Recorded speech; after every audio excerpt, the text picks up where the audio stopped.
we'll have more of Russ's reaction to the big win tonight at 10. Expected to be an emotional night as students come here to remember Tyler. We'll have more from the memorial tonight at 10. And now the union is passing out these bracelets to people walking by to stand in solidarity with them. And as you can hear, many cars are driving past honking, agreeing with the union. That's right. The debates are set to begin here in less than an hour here at Campbell Hall on the University of Illinois campus. Dawn, the Champaign Police Department worked tirelessly interviewing dozens of witnesses, but they say they still need help locating a killer. It's a crime that shocked the University of Illinois campus. I think we've responded to reports of gunfire and things before, but not in the magnitude where we've had multiple victims that were struck by gunfire in this type of a tragedy. But now Champaign police have identified the suspect in the shooting near the U of I campus as 18-year-old Robbie Patton. Bond was set by Judge Tom DeFanis in the amount of $5 million. When Mr. Patton is taken into custody, he will be formally charged with first-degree murder and aggravated battery with a firearm. Police believe he opened fire after a fight broke out in an apartment building at 306 Green Street. This attack is believed to be a precursor to the shooting that occurred, and although the exact motive for the fight and subsequent shooting are still a work in progress. Making the act more shocking is Patton had just been released from jail for a 2015 shooting incident. Over our objection, he was approved for boot camp. He completed boot camp and was paroled approximately 3 weeks ago. Champaign police are still working to track down all the witnesses. And we are working to identify witnesses and other individuals that may be involved.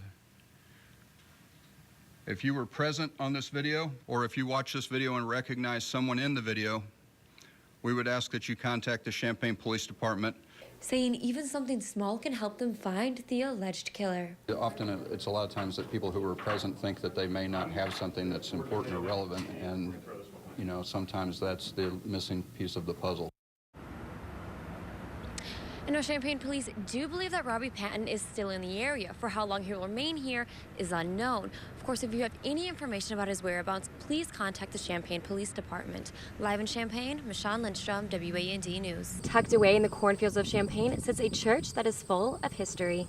Mount Vernon United Methodist Church has been in existence longer than the telephone. It was dedicated in August of 1874 and has been continued home of this group since then. Serving as a place of worship ever since. This building has been in continuous use and is probably the oldest continuous used building in Champaign County. For some, this church is a part of family history. My mother brought me to church since I was a little kid, and this is a church that she had gone to and her past relatives before her. And for others, it serves as a new home. It's amazing, and really I'm continuing a long line of pastors who have done wonderful things with this community, leading this community, which is just a wonderful community to be part of. But for all, it's a place to feel a part of a community. We have a loving community church here, and it's nice to be part of it. Kind of the ideal church. They welcome with open arms. They are willing to try new things. They're willing to reach out and be a presence. While it's a small church, its presence and assistance is widespread. It's a small church compared to many, but it really makes a great, huge impact in this part of the county, in this part of the world, I like to think. A place to remind people of history while creating new memories. Hope it's ready for another 100 years. I hope that we have as many years to go in the future as we've had in the past.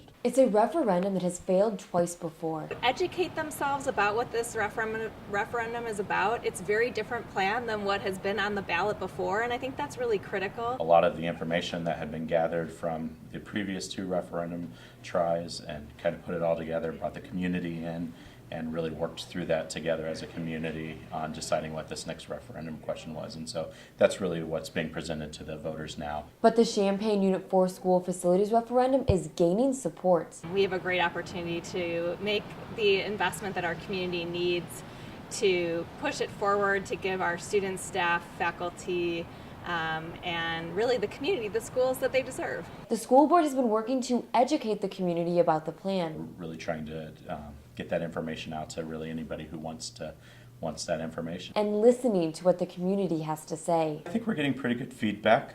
Certainly not all of it's positive. There's the naysayers, if you will, people disappointed in it not being at Interstate Drive. It is a big ask to the community in the referendum ask to the taxpayers. But otherwise, I think it's been pretty positive. Hoping that the third time's a charm. In Champaign, Michon Lindstrom, WAND News.